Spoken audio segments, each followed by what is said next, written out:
Our panel of break-fix petrolheads are back for another rousing what should I buy debate. Using unique shopping criteria, they are challenged to find our first-time collector the best vehicle that will make their friends go, "Where do you get that?"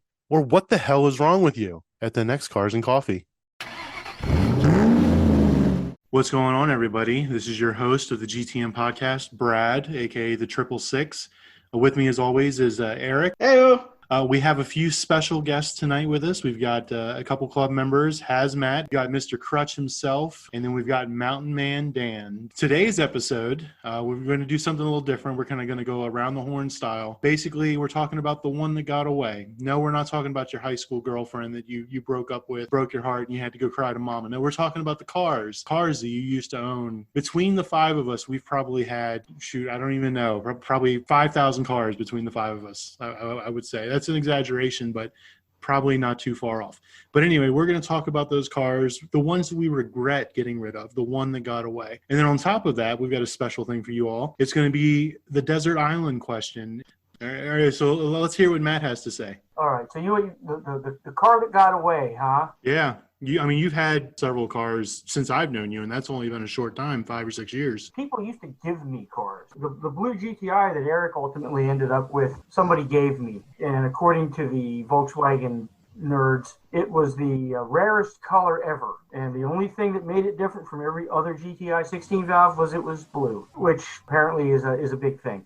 But cars that got away, when I was in college, I had a good friend who, his father was a mechanic, owned a repair shop in the town of Starr, North Carolina, and they lived in the town of, I kid you not, Ether.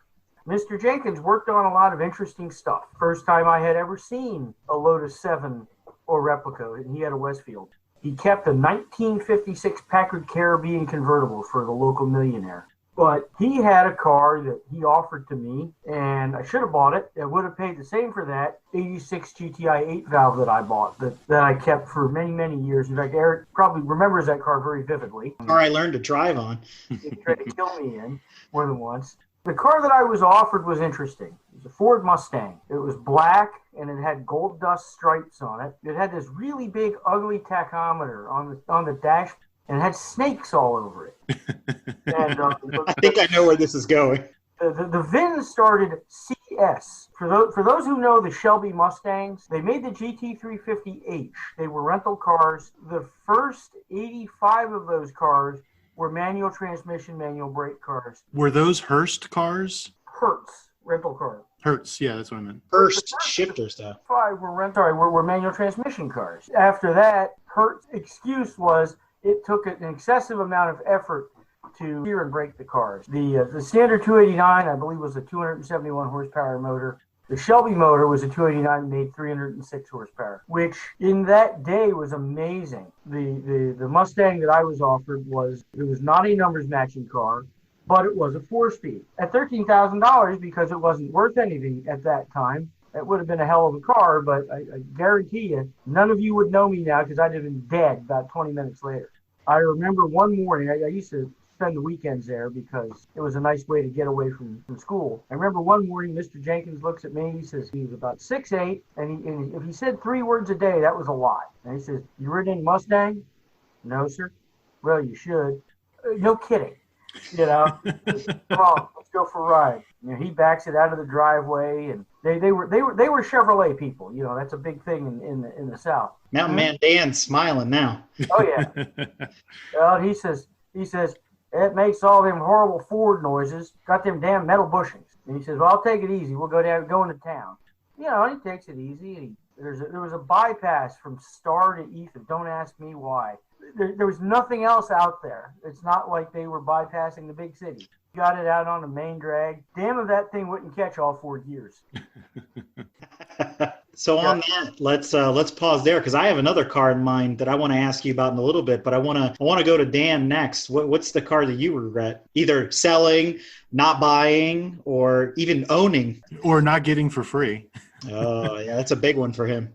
I'd have to say, for me, the car that got away, I never had the chance to buy, but my cousin, when I was in high school, she's a little bit older than me, and her parents, when she graduated, decided to buy her a car. They bought her a first-gen Camaro. So she had this nice, beautiful maroon with black racing stripes, black leather interior, 68 RS Camaro, 327 with a 4-speed. She decided she was older, having kids. It was time to get rid of the car. I begged her to let me buy the car from her. And she was like, that's too much car for you. You couldn't handle it, da-da-da. I'm like, no, trust me, I can handle the power. That's not an issue. Fortunately, that car, because it was all original paint, original interior, original everything, with the exception maybe tires and brakes and things like that. It was an immaculate car, and it always was in the garage. I don't think it ever spent a night outdoors. Unfortunately, I did not wind up with it. The gentleman that she wound up selling it to, I got very frustrated with, for the fact that being the car that it was, he set it up for the drag strip where he cut it up, put a roll cage in it, pulled the engine out, all kinds of stuff. Why? That car was perfect the way it was. There was no need to do that to it. Go find one that was already chopped up to do that to. So hold on. Could you have gotten that car for less than $1,000? Because, I mean, you have a reputation to maintain. That car, I don't believe so, but I wouldn't have been willing to pay that little, and especially for what it was worth well more than $1,000. $1, Bob. $1. I think I may have mentioned when I was younger, my stepfather used to haul scrap vehicles a lot of times. And so we go down to Virginia there was a family down there that owned some property, and over the years, vehicles accumulated on it. We go down and started hauling the cars out of there because they decided they wanted to clean the property up. Many of these cars were in horrible condition where they'd sat in the same spot so long that they'd sink into the ground almost 5-6 inches up past the bottom of the door, into the mud and everything. This is a very familiar scene you're painting here, but please continue. There were a couple of nice gems that we pulled out of there, and one of them just so happened to be a 64 Chevy 2 Nova. It was just an inline-6 car, an automatic, but the automatic was a Paraglide, so that's a good thing. Sitting so long, the bottom floor pans were shot. We started restoring it a little bit, took care of replacing the floor pans and stuff. I was only probably 12 years old at the time. The intent was for me to fix this up until I became 16. Unfortunately, hard times came, needed to sell it, so it got sold, and I didn't ever wind up with it. But it did turn into a very phenomenal looking car. So in an earlier episode, we heard from Crutch, and he talked about one of the cars he regretted. So, Mike, do you want to unpack that, or do you have an even better story? Well, there's a little backstory about how while we lived in Germany, we had a E90 325 BMW. We had, I don't know, about 6 months before we came back, and the new 1 Series was coming out, first time in the US. And so we went to take a look at ordering one of those, but when we stopped by the dealership, they had an E92 M3 there at the time. So I was kind of weighing my options of either getting the E92 or the 1 Series, and we had bought the prior BMW here. So the guy who worked there said, oh, you want to take that out for a test drive? And handed me the keys to a brand new E92 M3 about 500 yards away from an unrestricted Autobahn. So that's a test drive and a half. It very, very quickly hit 155 miles an hour, which was the governor on that.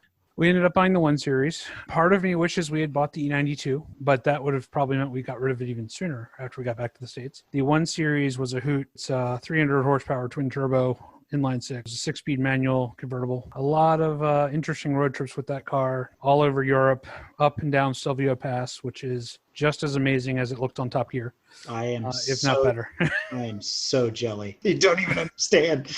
And to this day, there are 2 pictures hanging in my house of that car. One from the top of Stelvio Pass, where we pulled over to take a photo of just the car, and then another entering the carousel on the Nürburgring with my wife actually driving it at that time. There is another famous photograph of that car, though, where my boss at the time came along with me to Nürburgring and was sitting in the passenger seat. And most people don't even realize he's in the photo because they're distracted by the fact that the car is airborne.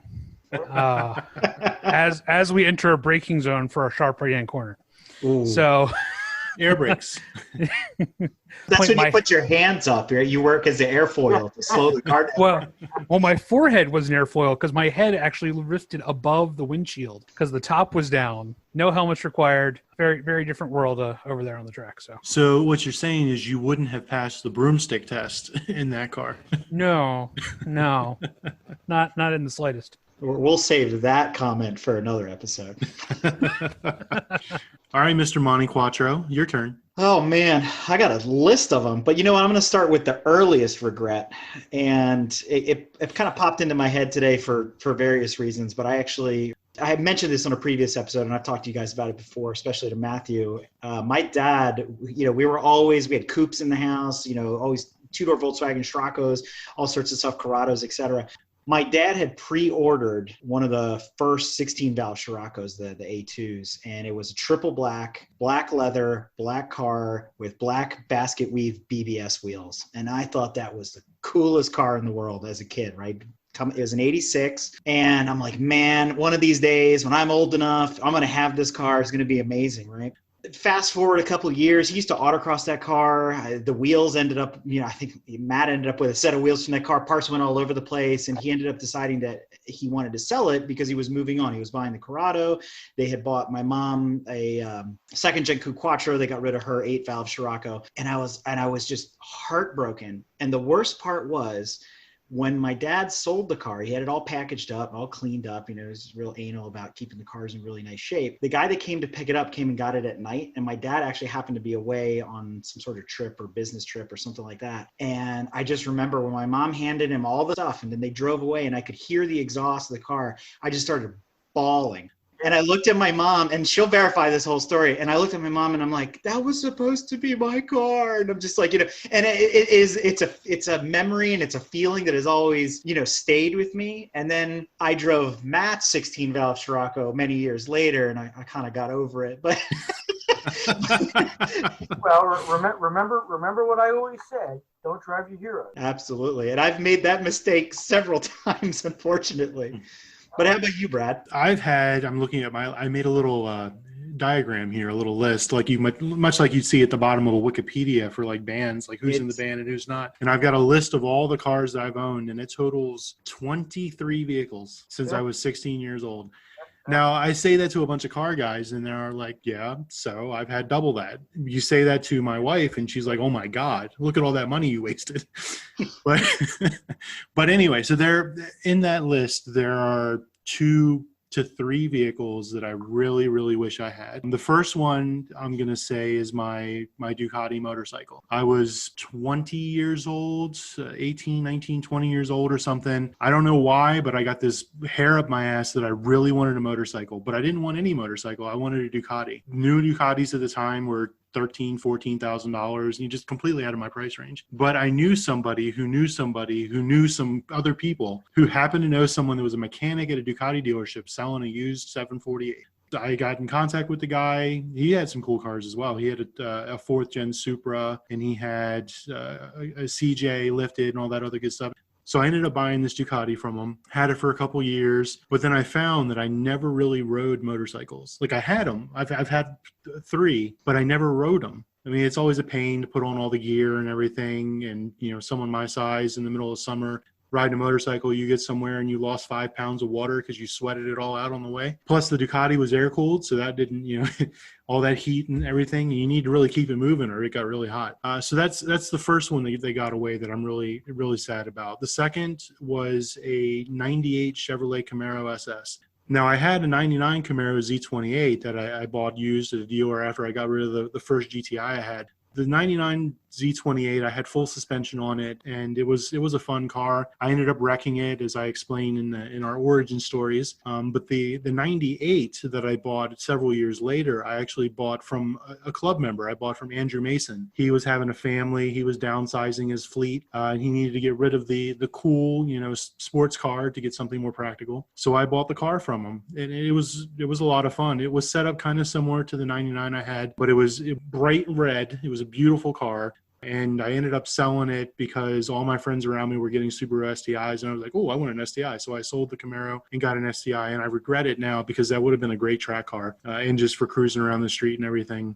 So that's number 2. And then number 3 that I will have again someday, and we'll get into that later, is my Jeep Wrangler, my 97. It was a TJ, which I think is the better body style. It had the upgraded suspension and everything, but it had the more traditional looks. It was green, it lifted 3.5-inch lift, 32-inch tires, and manual transmission and everything. And I love that vehicle, and I regret getting rid of it. I am going to call a yellow flag on that. Flag on the play, gentlemen. I believe he said in a previous episode he was buying a Murano Cross Cabriolet in Champagne Rose Metallic. This is what we settled on. That's in the future, and I have a 3-car garage, so I can have 2. And I guarantee you all that is a future regret right there. I just know when you get that Jeep, we're going to LS swap it, right? Of course. I mean, it's got to be the plan. We're going to add that to the regret column too. I'll just mark my words on that one. Well, you mean my mechanic is going to be doing the swap. The Cross Cabrio is no Geo Metro convertible. See, that's what I was holding that gem for Matt because I know he regrets Geo Metro convertible. Come on. He regrets not buying one of those yet. Come on now, Matt. That is true. Someone to give me. If I did, I'd have bought one by now. What's really, really funny, we tried actually really hard. Me and a bunch of your friends, Matt, for your 50th birthday, we tried to find a fuchsia Geo Metro convertible manual. We were going to buy it. We were. We had a whopping budget of $52 to spend. That's about all they're worth.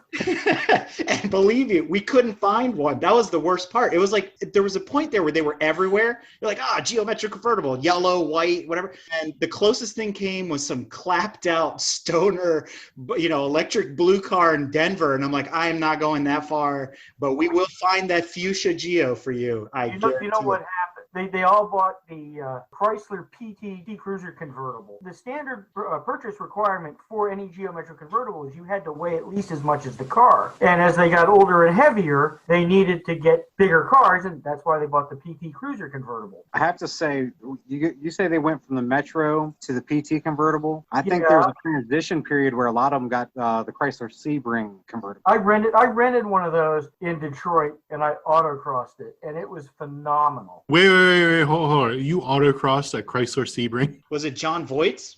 I flew in and out of Cleveland because it was cheaper. I had amassed enough points. And I said, they tried to give me a Grand Prix with like 40,000 miles, which in rental car miles, as those of you who travel know, that's like 200,000 miles in dog years. And so I went back and no way. So we can give you a convertible. Well, it's like March, I think, in Detroit. Sure, give me the freaking convertible. And so I ended up driving it. I went to Erie for the weekend because I have a family friend I grew up with, and they had an autocross there. The car was amazing. You would turn in and it would literally lay down on the rocker panel, and as you turn in you could watch the rear of the car twist in the opposite direction.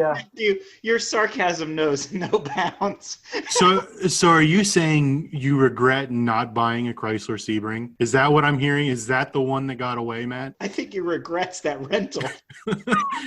He said he got that with rewards points. I don't think a Chrysler Sebring convertible is a reward. That's a punishment. One of my many trips involved going to Chicago, and the reward car that I got was a Taurus with a sunroof. I can't. Are you cashing in like the Monopoly things from McDonald's? You're a glutton for punishment, Matt. Are you taking enterprise reward points and cashing them in at Hertz? Yeah. No, fortunately, I had Hertz, but still, the beauty is as I started traveling more and became more educated, I gravitated towards the Crown Vic because A, they didn't get beat up like the little cars did, and B, I usually got them in white because that way I kind of blended in, except for the one night I got lost in the Garment District in LA. Who drives around the Garment District at 10 o'clock at night? No one with a brain. But my coworker who would travel with me was a little gal, older than I am, but she was like 5 foot tall. And you're only 5'2". Thank you. And she would ride in that car. She couldn't see over the dashboard. And I said, "What do you think of these things?" She goes, "Well, it's like my father's Oldsmobile." But I loved those cars. They were comfortable. You could park them anywhere because they were so damn big. No one would get in your way. Well, there you have it. Never a dull moment. So we've gone around the horn. We've gotten everybody's regrets. Oh, no. I have a list. I didn't cover them. I'll give you one. Oh, all right. Well, let's keep it going. Let's keep it rolling. Let's see what you got, Monte Quattro. All right, regrets. So I will say I'll throw it in for my mom real quick. She regrets my dad selling our wide body 911 that we talked about in the first episode. Reason being was that was the car that he apparently bought for her, and I'm going to put air quotes around that. But the red one? Yeah, the red one that she never drove. The one that I drove, and I think everybody in the Porsche Club shit themselves because I drove it. Yeah, exactly. I'm sensing a theme here. He had a tendency to sell the vehicles that were earmarked for other people. Yeah, right. So with that being said, big regrets. I regret buying that BMW, but we're going to save that for the BMW episode. I think everybody regrets buying a BMW. Oh, geez. And that's actually a car I was going to bring up for Matt, and we'll talk about it in a second, is his E28 M5. So on my list to just kind of wrap that up, one of the cars I really wanted to buy and regret the fact that Volkswagen never produced it is a car you all are going to have to Google, which is a vehicle known as the VW Concept R. It came out about 2001, 2002 timeframe. It was a prototype built on the Boxster, but it was powered by a 3.2-liter Beetle RSI Golf R32 engine, and they were going to bring it in as a kind of base market sports car, $30,000, and it was fantastic. I love the look of it. It's actually what inspired the look of the Mark V GTIs with that kind of chrome nose, kind of beakish. It actually has the same headlights as an EOS, stuff like that. They never ended up producing it. And I still have that picture, as one of my desktop wallpapers. I mentioned in a previous episode, my wife and I both regret selling our SS Trailblazer. I blame Dan entirely for buying it. I blame myself entirely for getting rid of it. But that was the ultimate # track truck. It was an absolute pleasure to drive. Granted, it was 1998, Chevy interior, so you had to kind of put up with that, but everything else it offered was fantastic. And the last car, big regret, and it's a car I've said probably many times over that I would still have to this day. Much like my dad who pre-ordered cars, I pre-ordered a 2004 VW Golf R32. Now, for those that don't know, and if you happen to be in the DMV in the late 2003 timeframe when the Baltimore Auto Show was still in the fall and the DC Auto Show was then in the winter, it's kind of moved a little bit over the years. The car that was on display at both of those shows is actually my car. Now, 50,000 public butts sat in my car, unfortunately. Thank God they fumigated it after it was over. But my car was actually 2003, triple black. And I had that car for 3+ years, and unfortunately it was stolen right out from underneath of me. It's a void in my life. It wasn't one of those things that I could get closure on because it was taken. And I've said many times before, I would still have that car to this day. I mean, I found things that are as fun, if not more fun, to take its place. But for me, that was my first big boy sports car that I bought on my own. I saved up for it. I wanted it so bad. I bought my 24-valve VR6, the first one, and I put a down payment on the R32 the same day when I had heard, yes, you can get one of these. And I actually had down payments at 2 dealerships because I wasn't sure which one was going to get it first. So that's a huge one for me. And it's oddly enough, Baltimore calls me every once in a while and says, "Did you ever find your car?" I'm like, "Is that really my job?" But we'll just leave it there. So you bring up the concept, but I seem to recall there was a different Volkswagen that didn't get made that you wanted more. It didn't get made or wasn't brought to the U.S.? That didn't get made. It was the Volkswagen Blue Sport. Oh, yeah, the wannabe 914. God, don't remind me. If you're going to go with that. But you know what Chrissy would kill for right now? What's that? The Arteon shooting brake. Yeah, I saw that. That's pretty hot. And we're gonna talk about that when we do our "What Car Should I Buy?" Wagons edition. It looks so beautiful. Followed by the episode entitled "The Cool Stuff That Europe Gets That We'll Never See." Mm-hmm. Buick just discontinued theirs too, but that Tour X was pretty hot. I can get you one of those Buicks. I have a friend who just bought one. Does he own small French cars? One. Okay, then I know where my vote goes. Yeah, so I'm going to have to add on to the got away list, Eric's Trailblazer, because when he did decide to sell it, you wanted to buy it. I didn't offer it to him for $1,000. Well, no, it was the fact that at that time I didn't have spare funds to pay what it was worth, and I would have loved to have, but I couldn't justify buying it when I have the collection that I do have already. If we're going to go with a couple other cars, while I was stationed over in England, most people don't think it's much, but for me, I had a German spec Corrado G6. Love that car. Unfortunately, when I went to ship it back stateside, things with the importer didn't work out, and that didn't make it stateside with me. So it's somewhere still cruising around over in Europe, hopefully, and enjoying its life. Other vehicle that I kind of kicked myself for not getting while I was over there. A buddy of mine now stationed over there with Rizzo had a Hillman Super M. So those of you who don't know what that is, look it up. Most people are going to look at it and think it's an ugly car, but I thought it was a really cool rear engine car that was, it was an older car, but it was just something about it. I think it would have been fun to go out and cruise around on the weekends with. And Brad, since you said you mentioned your Ducati, I almost brought a Ducati back from Europe with me because I knew what they were selling for here in the U.S. Mm-hmm. So over there, I could get it for like a quarter of the price. And with the military, they would ship motorcycles inside our household goods, so it didn't count as shipping a vehicle. So I almost brought one back just for the purpose of selling it. So I could have told you had I known I'd have bought it and brought it.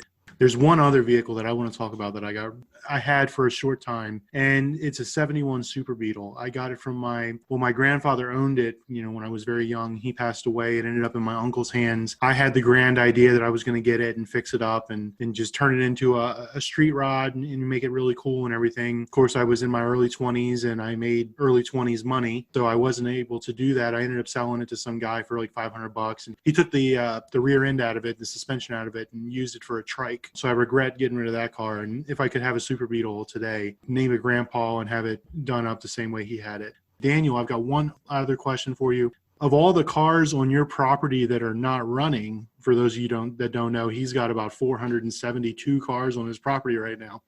No, at last count it was just over 30. Which of the cars on your property do you regret is not running? That would be the Mercury Sable wagon. Mercury Sable wagon. That's a hard pass on that. That's why he has two. Okay. No, there's only one Sable. The other's a Taurus. Excuse me. One's for blue collar. The other's for mid-level management. Yes, there's a difference. Available today at your local Hertz. Yes, anybody interested in one, hit me up. I can make you a great deal on it. You can find him on Facebook Marketplace.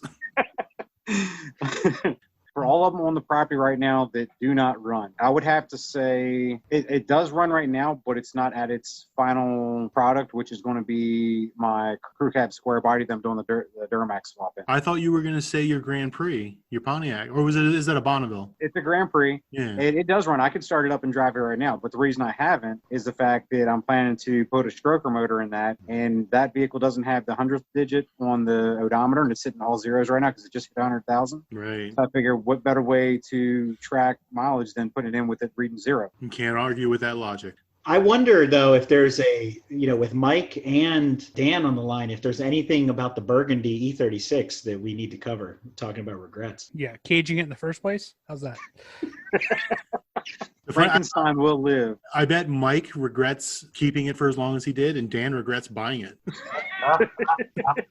But I want to talk about BMWs for a second. Matt, I mean, for me to you, I really like Das Boot. And you had that 740i BMW. That was such a fantastic riding car. Granted, I didn't have to live with any of the misery you did with its maintenance and stuff like that. Every yuppie in America drove one, hello, I'm a stockbroker and I'm very wealthy and I have a BMW. The ones who drove those were the same people who drove 450 SEL Mercedes. My esteem for BMW plummeted was the E36 was the first car that they compromised on so heavily. The E36 was the M car that had a single throttle body. It was production line built, and they ultimately offered an automatic because the market whined that my wife won't let me buy one because it's a manual. Well, and to be wholly honest with you, that's probably the one car I regret selling is the E28 M5. Compared to today's BMWs, it's horrible. The seats are hard. The ride was stiff. The coolest thing about it was, and I read this, so it's not actually, I didn't come up with this, but as you drove it and you got on it really hard, it almost hear an F1 race somewhere in the background. You could definitely tell when you opened up the throttle. I made a point of telling people that the short shift kit in my car had been installed by Rob Levinson himself, and I had the exhaust system that he designed for those cars. I also visited him in, I think it was New York or Connecticut. I was forced to drive his E28 M5 with a Dynon turbo. Forced to. Yeah. Terrible thing. Yeah. And it's interesting, you know, as much as I've never owned a turbo car until now, the other car that I regret not buying, and I should have, Alan R. has an 86 930 turbo. My uncle had a 78. That's one that I could see owning. My uncle was an incredibly generous man. I went out for a wedding in the Bay Area and asked if I could take the car. And he said, "Oh, take the Porsche. Go ahead." Nothing like coming across Dumbarton Bridge at 2 o'clock in the morning at 125 miles an hour because you can. I just want to say it was just us lowly Americans who got the bastardized M3 motor. The Europeans actually got an independent throttle body M3 motor. That's how we used to piss off the E36 owners. They were the ones that were the freshly minted millionaires. They would go into the store and they'd whip out the $100 bills and said, "Oh, yeah, real M cars have individual throttle bodies." And to show you what an idiot I am, there was a period of time where I owned two of the rarest German sports sedans ever built. I had Audi V8 and an E28 M5. And I used to have people who would talk about, dude, my GTI's rare because they only made 20,000 in white. And I used to piss people off. I said, "I'll tell you what, when you have total production under 1,200, call me." Mic drop. Boom. So Bradley, I guess the final challenge here, right? What 3 cars would you have in your garage? Exactly. And I guess I can go ahead and kick us off here. I thought about it. For me, my wants and desires change. Like I change my underwear every single day. It's just it's hard to keep my mind on one thing. But for today, the 3 cars that I would have in my garage, I'd have a Dodge Cummins diesel. I'd have the dually just because I just think they're badass, man. Has anybody seen Lethal Weapon 2 when Mel Gibson takes his dually? It's a Chevy dually in that movie, and he pulls down that house up on stilts from the beach and everything. I've seen a better video. That's one of our members, Nick, doing donuts around a skid pad in a dually diesel. Big girls need love too. I want a dually. So that's the first one because I need something to tow my track car, right? So the next vehicle I'm going to have in my garage is a Porsche 911. I've wanted one. I don't know why, since I was a kid. I used to be a huge Ferrari fan, but they're fragile and they like to barbecue themselves. So I think I really want a 911. It's advertised as the everyday supercar. I mean, you can drive it to the grocery store, you drive it to the track the next day, go pick up your kids, whatever. You can do anything with it. So I want a 911. I don't know which one I want. A GT3 RS would be cool, but just a base regular 911 with a manual. I thought it would be a great car to have in my garage. And then a Wrangler with a motor swap. Something I can take the doors off of, the top off of, and just enjoy, the weather. That would be my convertible. So yeah, and then for an honorable mention, the Volvo V90 wagon, because I just think that they're beautiful cars. So, Mountain Man Dan. You guys know that I have trouble with limiting down to 3. All right? Yeah, 300.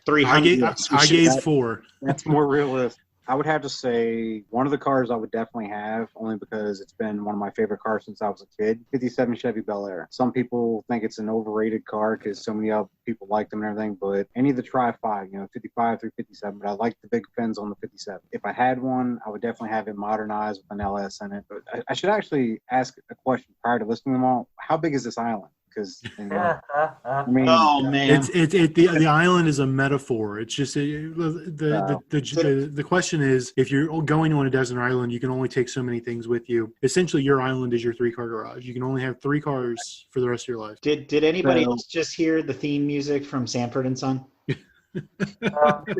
Other than that, I would definitely have one of my square bodies. Shocker. I would have to have one of my square bodies. And of the 15-year span of square bodies, which year do you pick? And the span of square bodies is more than 15 years. Just so yeah, it's like that Johnny Cash song, 51, 52, 53. Honestly, so if I were to take one of them, it would probably be between my K5, which was my brother's before he was killed, or it would be my short bed 2-wheel drive that my brother helped me build before he died. So probably be one of those two, although I'd possibly option for one of the 4-wheel drive crew cab trucks square bodies that I have because I might need to tow something. And then for my 3rd car in the garage, for years I've always said I would never own one. But Volkswagen Jetta. No. For the longest time, I always said that I would never own a Cadillac because they were an overpriced Chevrolet.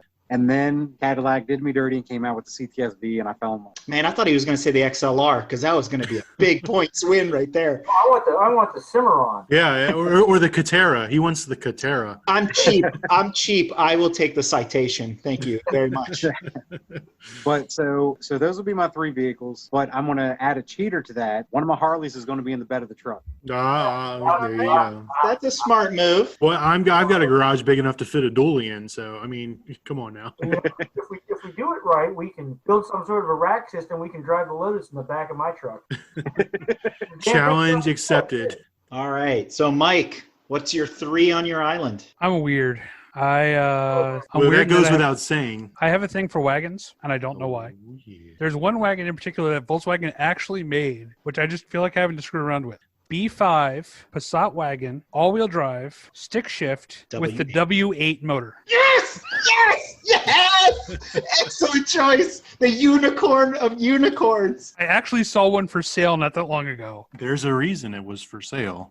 Well, yeah, because the W8 maintenance. It came with a spare Audi 4.2 that you can swap into it. The best thing about those cars is how you change the O2 sensor. Engine out. Lift the carpet and drill a hole in the floor. You know, as something that can be kind of dual purpose, CTS-V wagon. That's a win right there. Major points. Good luck finding one of those at a price. Well, and they have a habit of getting stolen these days. Well, that's what I mean. What were they new? They were $50,000 new, and now they're $70,000. I don't know. Number 3, probably something stupid like an R8. Nice. I figured you would have thrown in that Kiwi station wagon you wrote about while you were over in New Zealand. What was that? Oh. The Holden Commodore HSV wagon or whatever the heck it was? No. It was, actually, there's a Holden Commodore HSV Ute. I mean, just a whole bunch of the stuff I saw over there was really cool, but those some of those Holden HSV worked over Utes are amazing. They did the full thing like Dodge did when they came out with the Challenger. They offer them in bright, obnoxious colors that look amazing on that thing, like a bright lime electric green. I hope you and Dan enjoy your Mary Kay Cadillacs. That's really nice. But we'll move on to Matthew. The colors Chrysler used, they were from the 70s. Yeah. They were just retro. You know, what was it? Vitamin C and Plum Crazy. Oh, they were great names, because you see them today and they're just. I'll pause you there in the colors just to add a little bit of color. Yeah. Have you ever seen, and this was a factory car, the Color Pattern Challenger, which featured every stripe of every color that was available at that time from Chrysler? It was a factory produced car. And apparently it exists today in a museum. It was reproduced or whatever. It's actually really, really neat. And the story behind why that car was developed to showcase all those crazy colors like Sublime Green and Plum Crazy and all these other ones that we talked about. So I thought that's a pretty neat piece of history there. Well, it's like the Harlequin Golf. I hate to admit that I like the new Challenger because I really wanted to hate it, and then I drove one, and the 392 you just can't say no to it. But I wanted to find one in purple, and I have yet to find one. Yeah, I was gonna say it was a hard choice between going with the 911 for my dream garage or the Hellcat, because I really want a Hellcat, but I just feel that the 911 would have been a better just all-around performer, which is why I elected to have that in my theoretical garage. Well, what about you, Matt? What are you thinking for your garage, your dream garage? If I could afford to do it every day, I would drive that pickup truck of mine, not worry about a car. I alternate between liking the dually and liking the single rear wheel. I drove the exact same truck I have now in a dually and ended up buying this one instead. 22 years later, the single rear wheel ain't bad. It fits in parking spaces better, although with a 20-foot long truck, as Dan knows, you don't really fit in parking spaces anyway. So I'd probably have something like that, a full-size truck. The key thing about yours is it's manual instead of the automatics they have behind it. In fact, I would tell the dealers as I was looking for those, I says, I'm looking for an F350. And, you'd see that look, and they, I want the diesel. And of course, you get even more excited. And I looked at him, I says, oh yeah, and it's got to be a manual because I never learned how to drive an automatic. My mom says the exact same thing. As much as I like the 930 Turbo, I've had a fascination with these cars since I was 10 years old. I want a real Cobra. My high school friend, his dad, you've heard me talk about him, my friend Bill, he had a Superformance Cobra, which is the factory-approved fiberglass version of the original AC Cobra. His, however, happened to have a 427 side-wheeler in it. You know, the motor that the block is worth like 20 grand. There's just something about those cars. They said more than one buyer did not make it to the first payment. They said you wouldn't give a first-time shooter a 44 Magnum just like you wouldn't put them in a 427 Cobra. Agreed. And I like that. I like a car you've got to respect. So we've got your Ford, we've got the biggest truck in the world and the smallest car in the world, your Cobra. What are you going to put in between? If I could find another one, and there were only 53 ever built, I really liked my Audi V8. It was an interesting car. Nobody knew what the hell it was. The automatic transmission sucked. It was a 4-speed that was geared for Europe. So just like a Mercedes, if you've ever driven a Mercedes, as you pull away, it starts off in second gear and it's really soft. Now, when you're going about 100 miles an hour, you put your foot down, it moves. Unfortunately, until you get to about, 40, it's a slug. I hate to say I like the car. I mean, Quattros are amazing cars to drive. They stick like glue. The sophistication in the 90 to 93 Audi V8 Quattros is amazing. I would venture to say that it was more technically advanced in its day than anything else on the road. You know, there certainly weren't a lot of all-wheel drive cars. This thing had switchable ABS, front and rear fog lights, which were unheard of in the U.S. And not to mention, when my parents were looking at their Coupe Quattro, the salesman, was showing off a black on black V8 Quattro, which was a very rare color combination because all of them were pearl white for the most part. It was one of the only cars at the time to have an integrated car phone, and that was a selling point. Yes. Well, the neat thing was it had a ski sack, and all 4 seats were heated. Put that all in perspective. Eric and I have had these conversations before as well, which is, but that car sucked, right? But in 1988, the E28 M5 was amazing, but the V8 was more practical. I made the mistake of driving the E28 M5 to work one day when it snowed. My boss's boss and I were in the car as I am idling out of the parking lot sideways. And he's laughing at me because he goes, "What the hell's with this thing?" Well, that's how a high horsepower car with independent suspension and summer tires happens to handle the weather. The Quattro, as long as you put real tires on it, and I learned that from experience, was unstoppable. I drove it to work one day and there was probably 2 inches of snow in the fast lane. And all the big giant SUVs were poking along in the clear slow lane at about 20 miles an hour. And I went by them at about 35, rooster tails of snow with my seat heater on and the radio on, cruising along as if it were dry. But yeah, I think those would be my 3. So what I've heard so far is we're on an island. Yes. There's no price point. We got guys bringing trucks to transport, coconuts or something. We got Mike with the station wagon to move Aborigines around. Again, the island is a metaphor. Is it? So I'm defining the island here, and I've defined my island as Nürburgring. It's definitely a racetrack. I mean, New Zealand has racetracks and is kind of an island. Just saying. You're transporting sheep. I mean, you got all these wagons on your island. I'm not sure what's going on here. 7 sheep per person. Yes, they are warm and affectionate animals. Indeed. Thank you, Matthew. So on my island, on the other hand, I would have a 70 Challenger RT in white with a vanity plate that says Kowalski. Yes. Okay? Very straightforward car that's dirt primitive, big V8, and just go rip-roaring and have some fun. In addition to that, I want a metallic emerald green Mark I Scirocco with a 16-valve swap. I swear, I thought you were going to say a Buick Skylark convertible there. Again, my money is on the Chevy Citation. Thank you very, very much. HHR. That will not be on my island. No Priuses. There will be bazookas and turrets ready to blow those cars up at first sight. So in addition to that, I would have to say I got to have a Gen 1 Viper. But not the Gen 1 Viper you're thinking of. It's not a GTS Coupe. It's not a Targa. I would have the Defender from Viper, the TV series. Because, hey, it's my island, and apparently no one else lives on there. So why not enjoy my boyish fantasy? So I have to ask, the Defender, does it count as multiple vehicles since it's got your off-road option, your water option? Well, that's why I want it on my island, because realistically, it is an SUV. Okay, it is a sport utility vehicle. I can turn it into a pontoon. I can turn it It's into an all sorts of aqua things. utility. He's going to use it to get off his island. Yes, and I will also use it to blow up Priuses and HHRs. For fun. Yes. But realistically, because I can't have a movie car, it's a really hard tie between what's available, since we've set no budget. If I could get an F40, that would definitely be in my garage. That is a car that in '87 when it came out, I have never stopped loving that car. It's an incredible design. It still looks good today. I've seen them in person. I can't wait to drive one in my afterlife. I don't know. But if I couldn't have one of those, I would definitely have a black on black Alpha GTV6. And this is the 1980s version, like we saw on Top Gear not too long, or the Grand Tour. All kidding aside, Brad, take us home. I think we've heard some really interesting debate here on what people want, why they want it. I don't necessarily agree with everybody's choices, but I'm sure nobody agrees with my choices either. And that's the beauty of individuality. And that's the debate we call, what should I buy? What should I buy? Yep.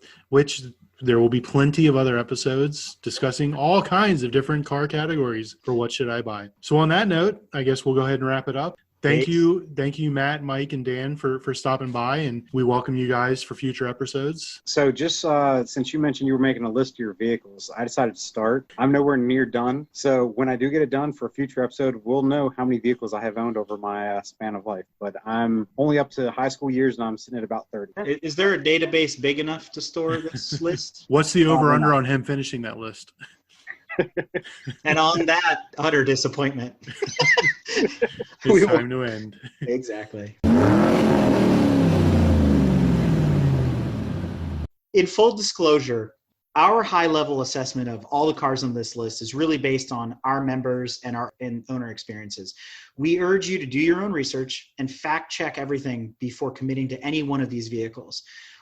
GTM, and Brad and I specifically, we're not responsible for your satisfaction, your happiness with whatever vehicle you choose. So make sure to visit, vehicle-specific online forums and or owners clubs for highly detailed firsthand information on any vehicle you might be interested in. If you like what you've heard and want to learn more about GTM, be sure to check us out at www.gtmotorsports.org. You can also find us on Instagram at Grand Touring Motorsports. Also, if you want to get involved or have suggestions for future shows, you can call or text us at 202-630-1770 or send us an email at crewchief@gtmotorsports.org. We'd love to hear from you. Hey listeners, Crew Chief Eric here. Do you like what you've seen, heard, and read from GTM? Great, so do we, and we have a lot of fun doing it. But please remember, we're fueled by volunteers and remain a no annual fee organization. But we still need help to keep the momentum going so that we can continue to record, write, edit, and broadcast all of your favorite content. So be sure to visit www.patreon.com/GT Motorsports or visit our website and click in the top right corner on the support and donate to learn how you can help.